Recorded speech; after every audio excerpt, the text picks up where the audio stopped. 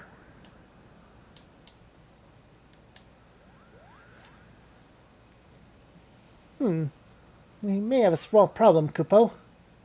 When the winds are high like this, Prosfelger inevitably abandons his lofty perch and heads to the lands below to hunt. If you tried blowing the horn now, I doubt he'd hear it. I suggest we stop at the clearing up ahead and rest until the wind dies down.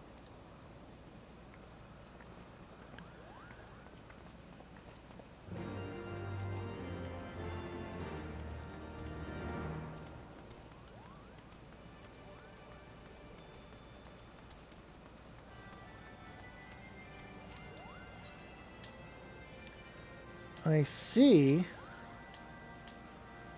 We can get different ones for different ones here. It might actually spread the entire sets out among these side quests, now that I'm thinking about it.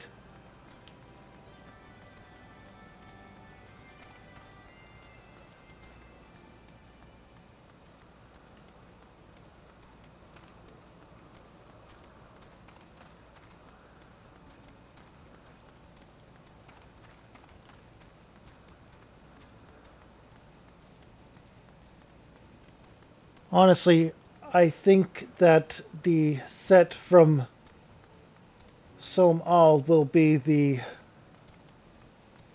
most interesting, but I need to go through a bunch of stuff for what I picked up there.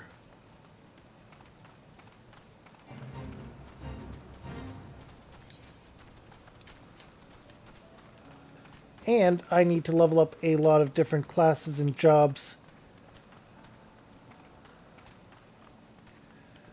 I might be heading back to Ishgard to level things up at some point as well. This should do nicely, Kupo. The winds will likely have died down by tomorrow, but until then, we might as well make ourselves comfortable. If we must interrupt our journey so close to its end, I suppose this place is as good as any. And mayhap a brief respite from the hardships of the road will help us to clear our minds in readiness for the coming parley. Very well then. I believe a campfire is in order. Leave the gathering of fuel to me. I acquired a keen nose for firewood during my time in the frozen wastes of Korthus.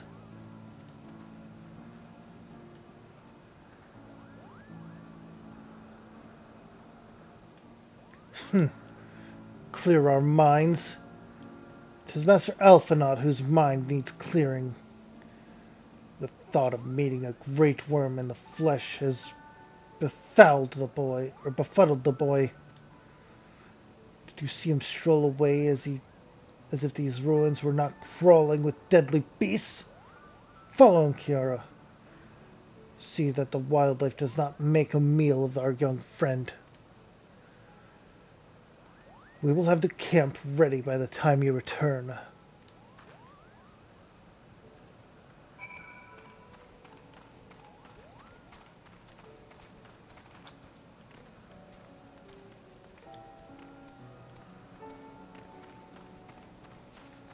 Okay.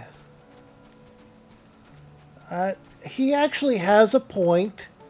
There are aggressive monsters in the area, And it's just that I am over leveled for the difficulty they would normally pose.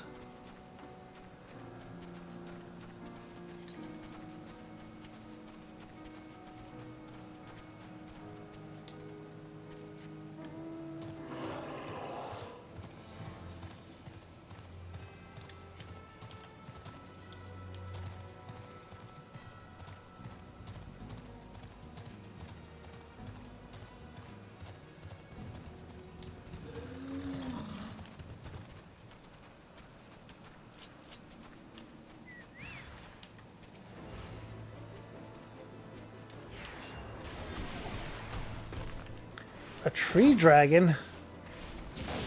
No, it's a type of Trent. Okay.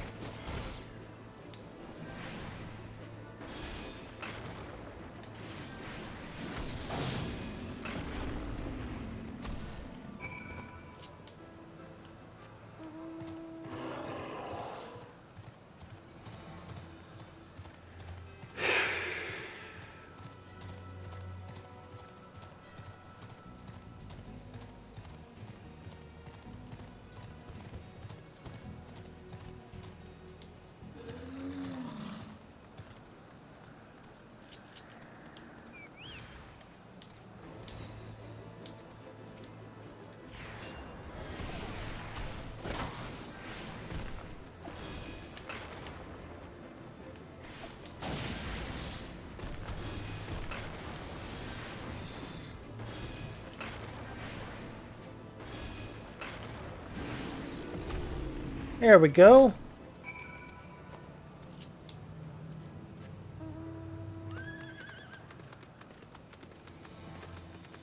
Alright, time to speak with the Stinian again.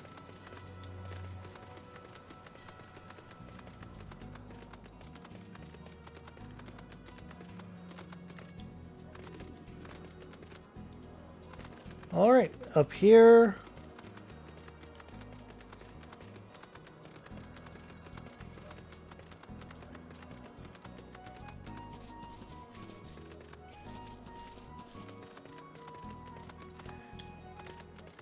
Leap. Leap.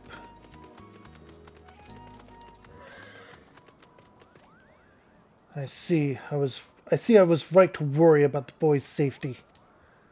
Once Elfenal returns with the wood, we can see about supper. The Ice Queen has filled a pot with what looked like stew ingredients, ready for the fire.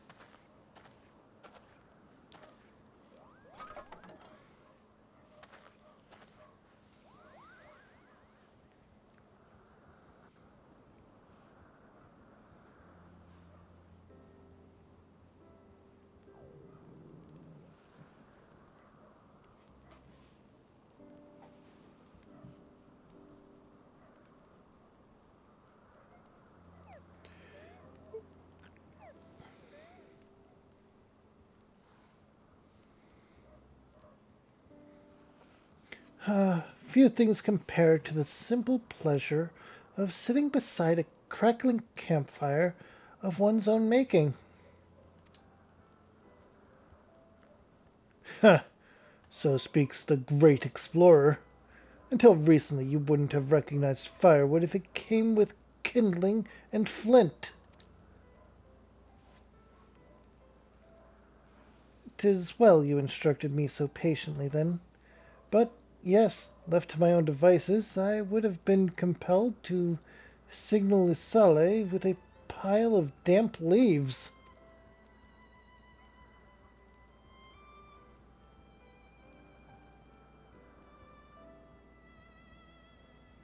I was born the pampered son of a Charlian dignitary, and alongside my twin became the youngest student ever to be accepted into the studium. Studium?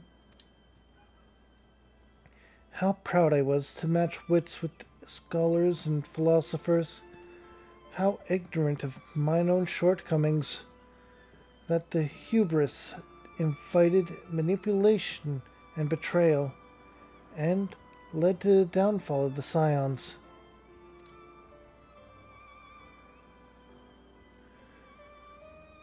We all of us are guilty of similar ignorance. How many men lay down their lives, never knowing what it is they fight for, never questioning that which they have been taught to believe.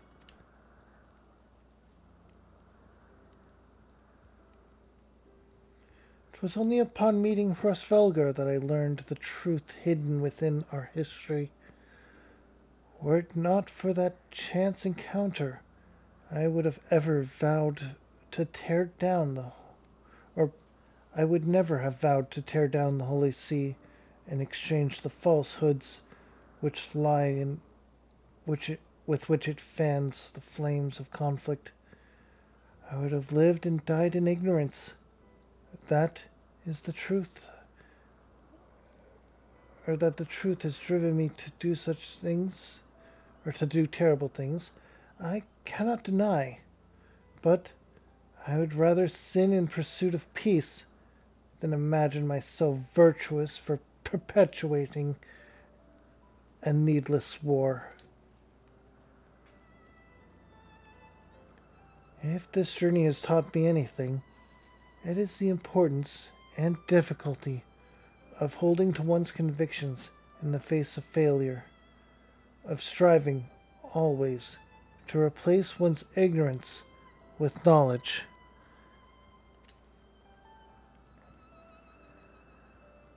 You are well on your way, Master Elphanot. At your age, I was but a fool, swinging a spear with scarcely a thought in my head. Even now, I struggle to acknowledge the misconceptions under which I have labored. Sitting here among these grand ruins, how can I deny that man and dragon once lived in peace? But for all that such an age existed,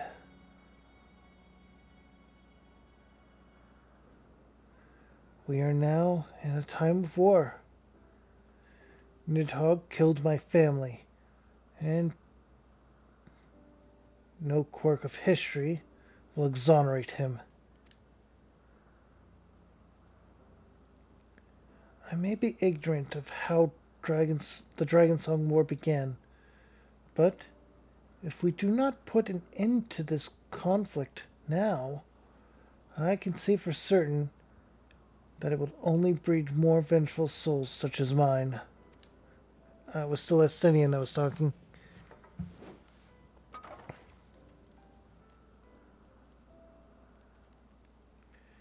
In my hands resides the power to vanquish the great worm.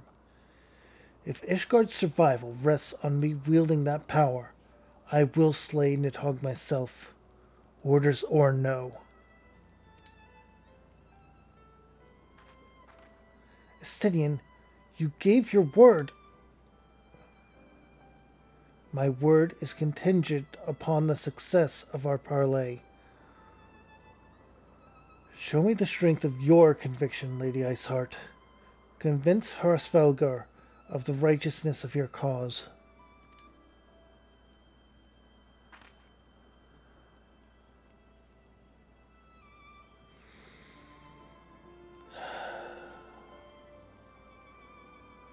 Doubt not, but that I shall, Dragoon.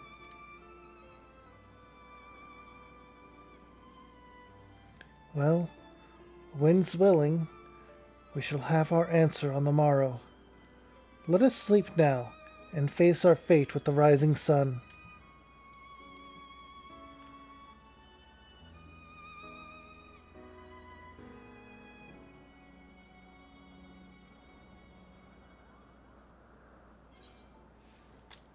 And here we have it.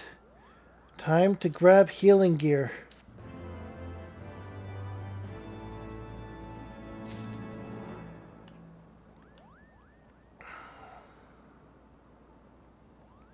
Oh, mount speed and the turning mists have increased?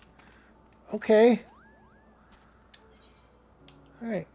Fending, maiming, striking, scouting, and silver pieces. We'll be taking the silver pieces, by the way. The campfire was so cozy, I must have fallen asleep, Koopa. But do you feel how the winds have shifted? They will have borne Frostfelger back to the skies above Zenith. I'm sure of it. This is your chance to climb to the... And so many. This is your chance to climb to the highest floor of the palace and summon him with the toot of that shiny horn. So, I'll be heading back now, if it's all the same to you. Good luck, Koopo. It was nice knowing you. What? What?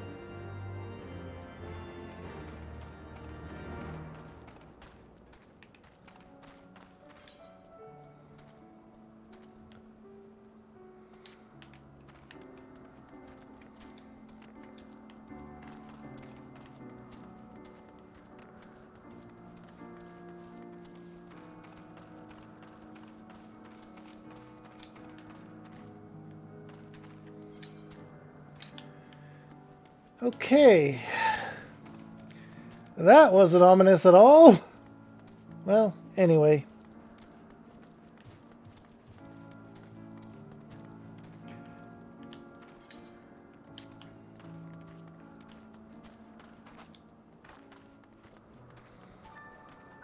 And...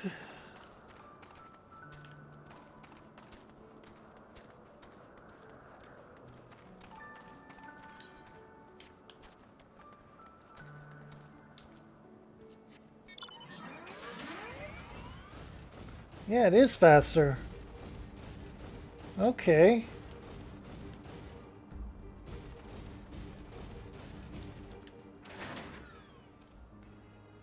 Okay. Chocobo Station and Aetherite.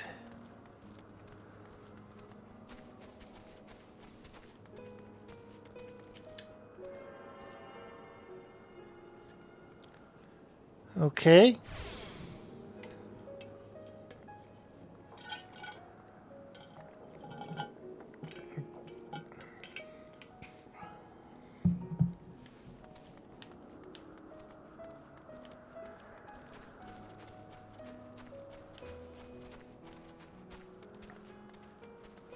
Okay.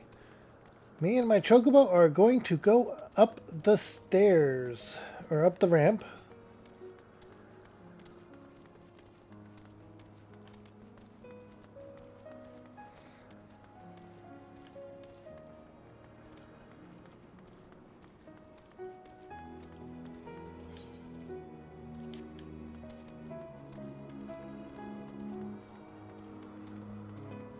Uh...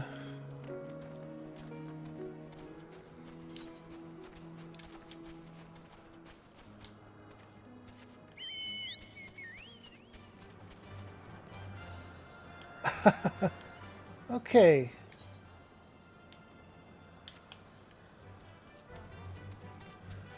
Zenith.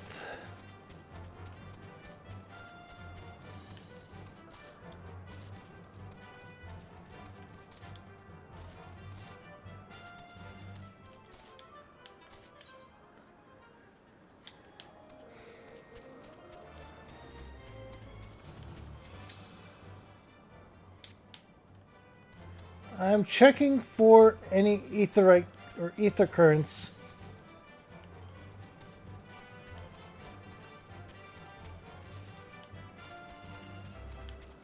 Actually, southwest. That's actually kind of close, isn't it? What's on the other side of this?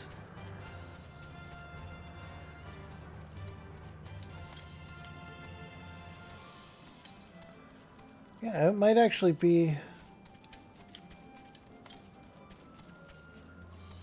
southeast now.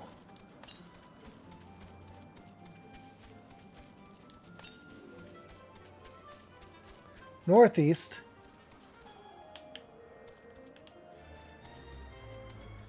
Uh,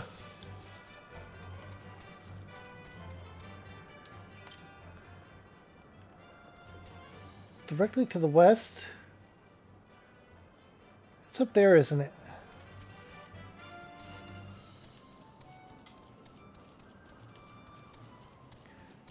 It's up this ramp.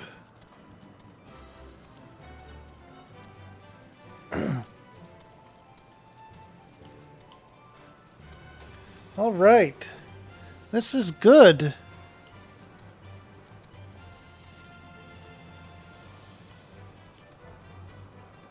Yeah, there's the aetheryte current. Or the ether current. Why do I keep calling it an aetheryte current? Ether current is the flow of ether. Aetheryte are the stones that direct it. So, let's summon Hrosvalgar.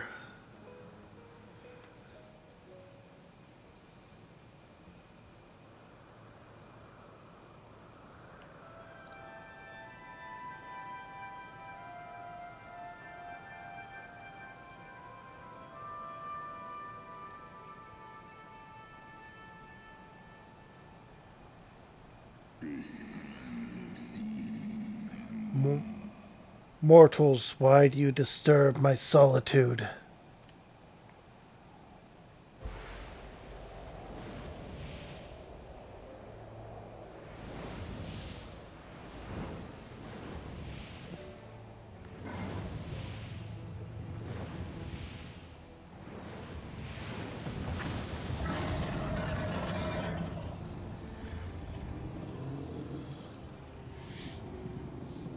Grace Velga.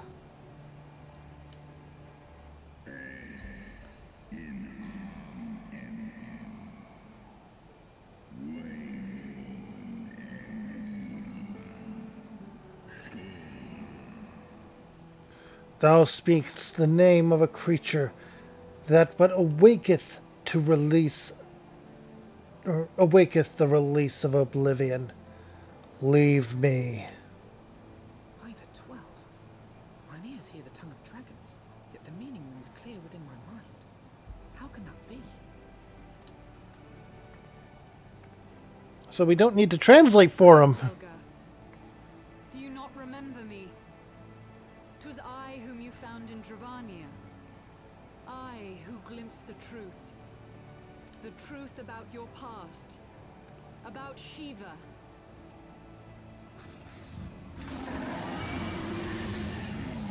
Do not speak her name, mortal. But speak it I must. I have summoned Shiva's soul from the beyond and offered myself as her vessel. She has made her heart known to me.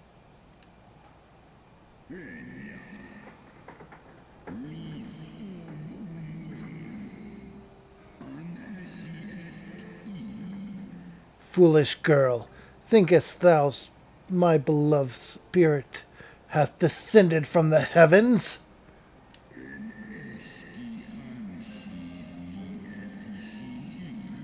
That the secrets of her heart are thine to know? I have surrendered mine to her. Do you not see, my love? I am Shiva reborn.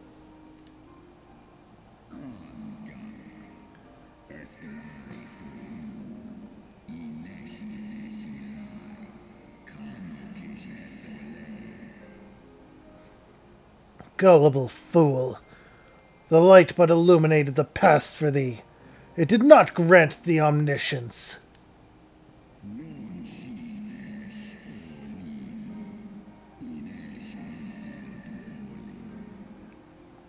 I knew it. The spirit thou hast summoned belongeth not to Shiva. 'Tis but a shade conjured by thine own fancy.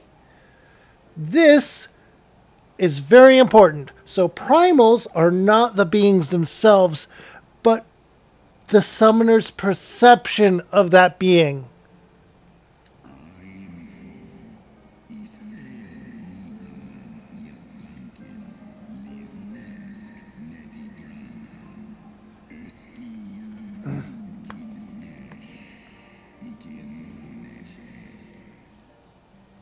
In an age long past, mine own kin were guilty of like folly. Beguiled by the Dark One's lies, they attempted to resurrect a king among worms. Yet the divinity they called forth merely borrowed the semblance of my fallen brood brother, Bahamut! Or wait, are we talking about Nidhogg? Oh, we could be talking about Nidhogg.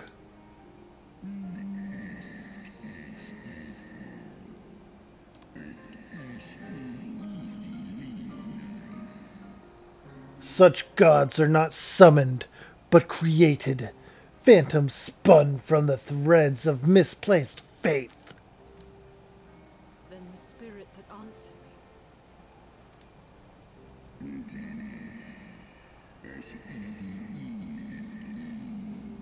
Was but thy dream of Shiva. Thy soul hath been corrupted by a deity of thine own making, child.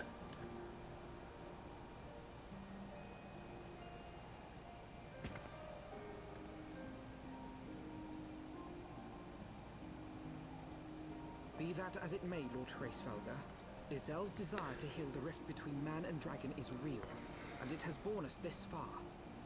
We would spare both our kind and yours the ravages of this senseless war. Pray join your voice to ours in a call for peace and forgiveness.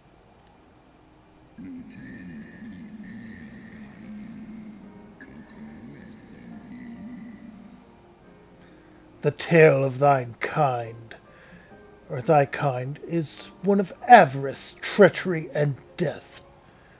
And thou wouldst speak to me of peace?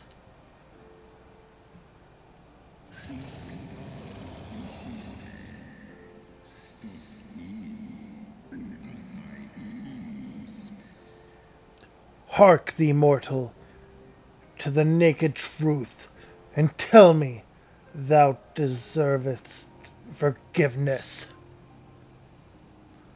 Time for a vision.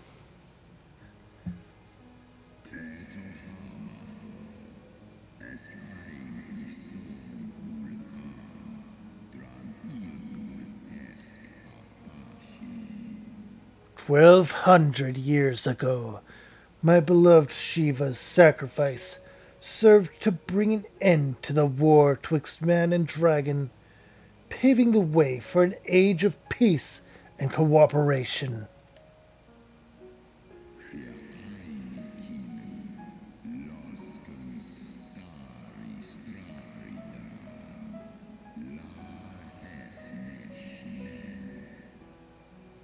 Two centuries of harmony were to follow, during which time the Elezen learned much about us, not least that the eyes of a great worm were the wellspring of his strength.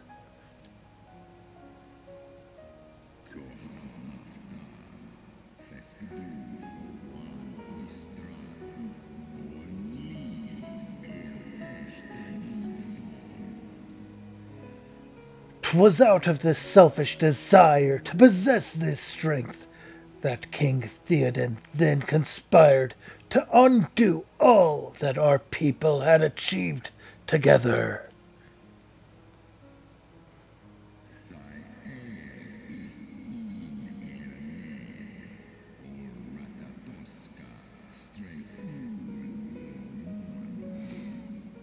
With the aid of his leal knights, that most noble of Elezen lured my brood sister, Ratosker, into an ambush and took from her that which he craved.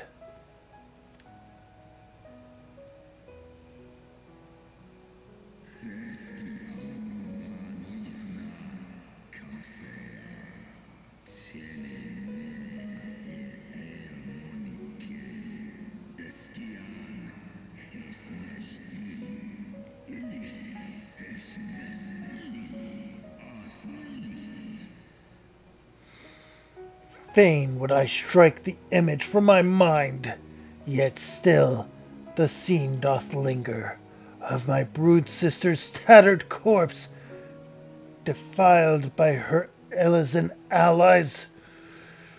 They had torn out her eyes and feasted upon them in the manner of wild beasts.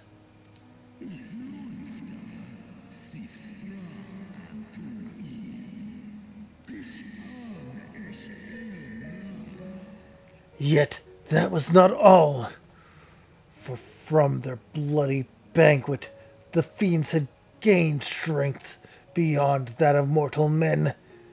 Even now I labor to comprehend the enormity of their betrayal.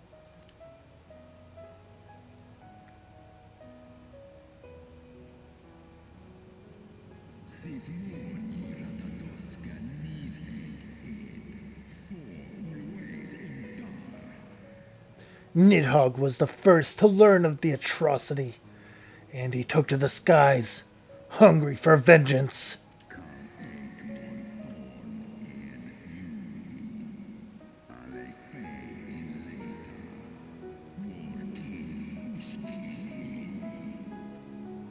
But though he slew Theoden and some few of his knights, their fellow butchers knew only too well where to aim their spears.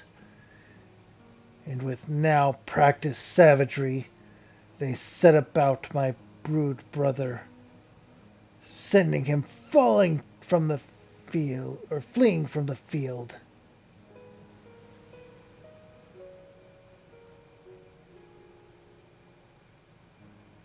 Flailing from the field.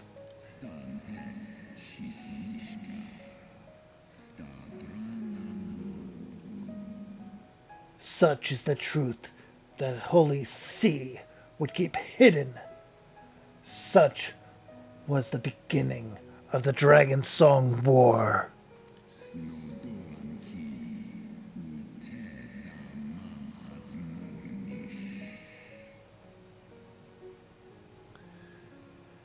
Tis a song my kind shall never forget, ne'er forget.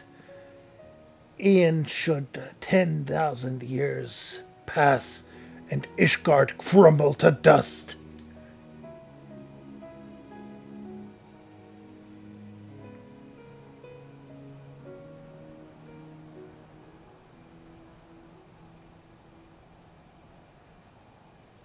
Your tale bears scant resemblance to the one I was taught.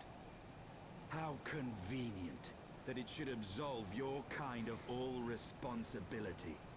But tell me, dragon, why should I believe your version of events?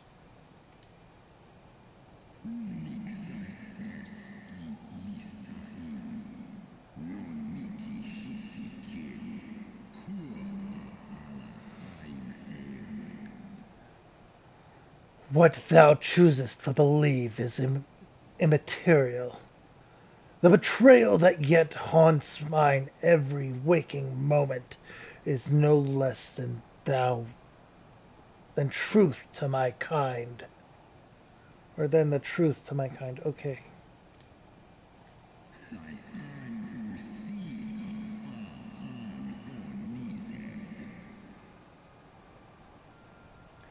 And Nidhogg meaneth for Theoden's people to suffer for this sin until the end of days.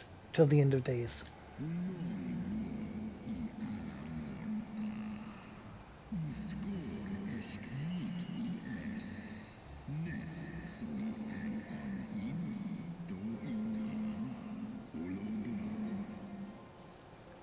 That which thou imaginest a war of extinctions is but a punishment, a siege of the spirit. Hast thou not seen those who tire of the torment, those who abandon their own and side with the dragon kind? Ishgard's so-called heretics.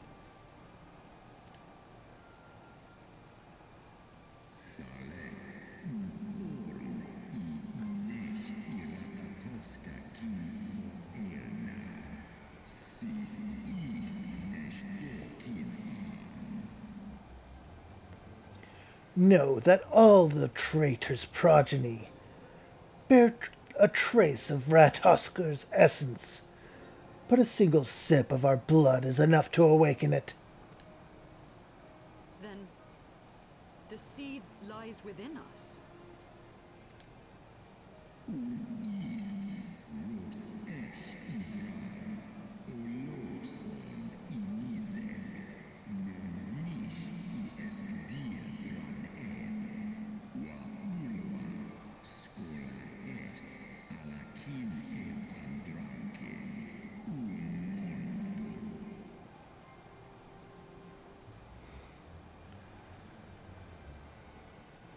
Thus, for this reason, or the 'tis for this reason that those who abandon their loyalties are rewarded with a drink, and thus are they transformed to join the ranks of Nidhogg's ever-growing army as newborn dragons, one by one, through death or defecation.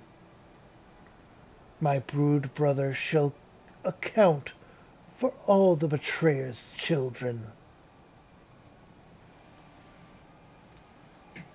Ye gods, I have borne witness to such a transformation. Looked on as a heretic assumed the shape of a dragon. I imagined it some manner of Dravanian enchantment.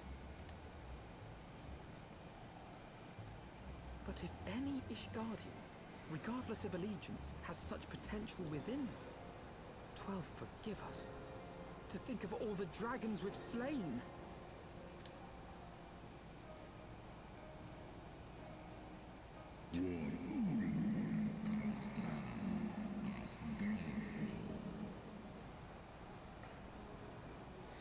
There will always be some, of course, who choose to fight until the bitter end, like thee, Dragoon.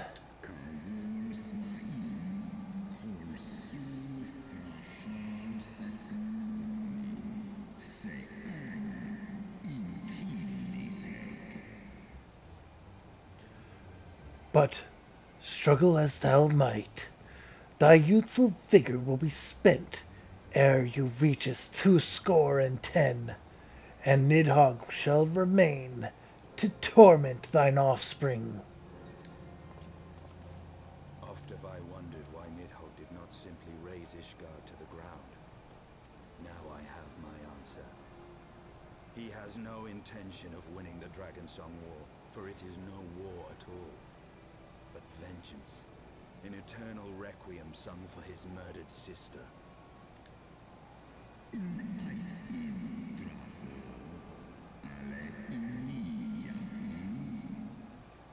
Thou hast the right of it, Dragon Slayer. Comprehendst thou now the futility of thine quest? I have not come this far only to admit defeat. We can still return the eye to Nidhogg and beg forgiveness for our ancestors' crimes. Mayhap our words will sway him.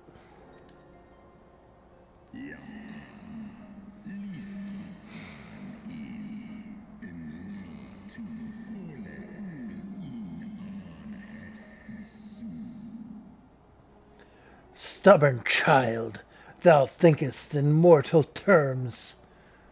Our perception of time is too broad for thee to grasp.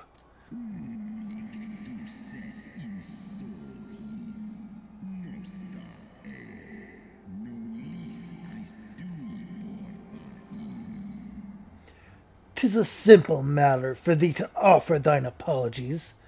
Thou didst not perpetrate the crime. Didst thy visions or despite thy visions, the deeds of history seem distant to thee.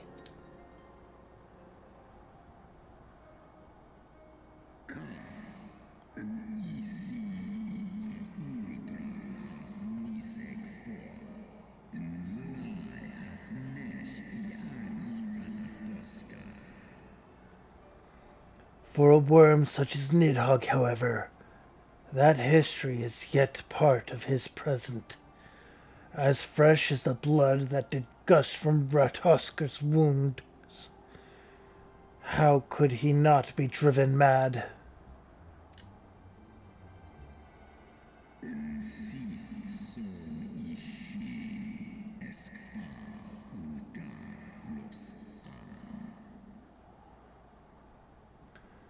"'Tis only by the calming embrace of Shiva's soul and mine, or that mine own fury hath not consumed me."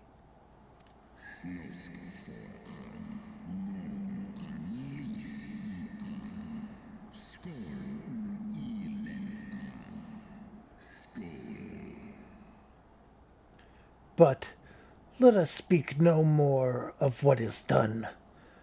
My faith in your kind is spent, and I would be alone.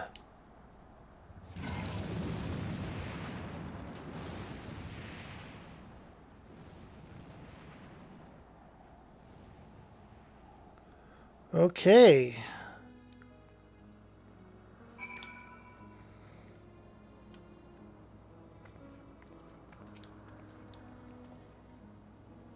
Horsfelger was every bit as awe-inspiring as I imagined him, or imagined.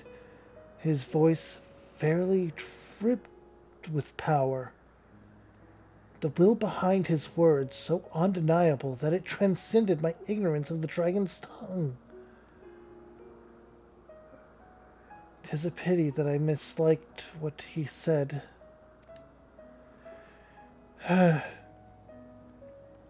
So far did we travel, even unto the very heavens themselves, only to be dismissed like unruly children. And far from mitigating this humiliation, the hidden truths we have learned serve only to prove that our grand mission for peace was destined to fail from the first.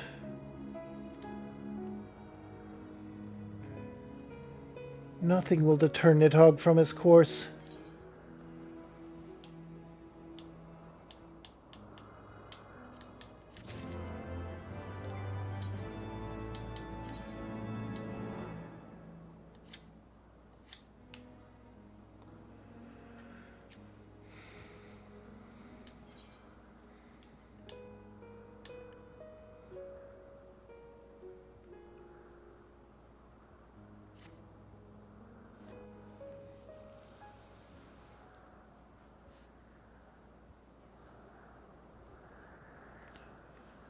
Well, what do you propose we do now?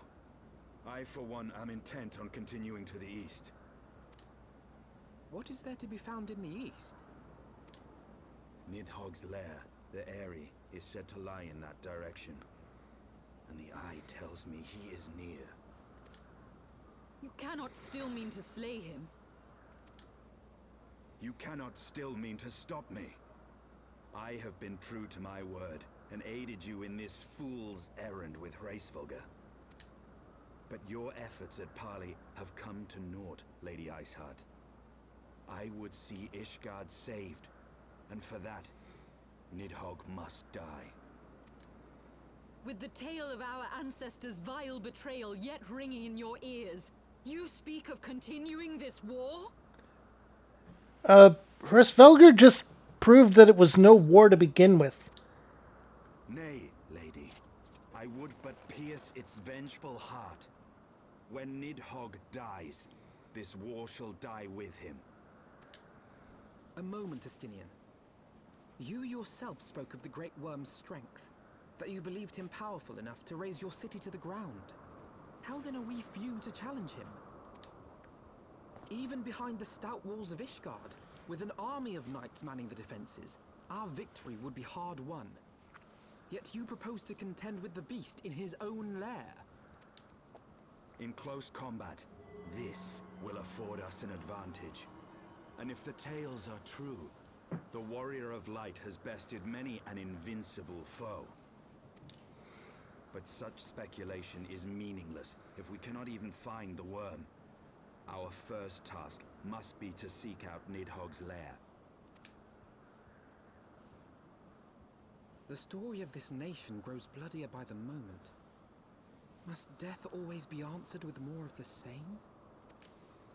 Such is the way of things, I fear. I shall consider it a miracle if mine armor is not stained crimson ere this conflict is ended.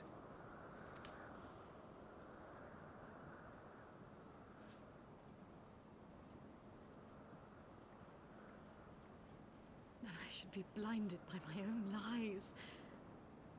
Everything I believed, everything I thought I was, gone. All gone. Leave her. Your words will not reach her now. And we have not the time to wait for her to gather up the pieces of her shattered faith.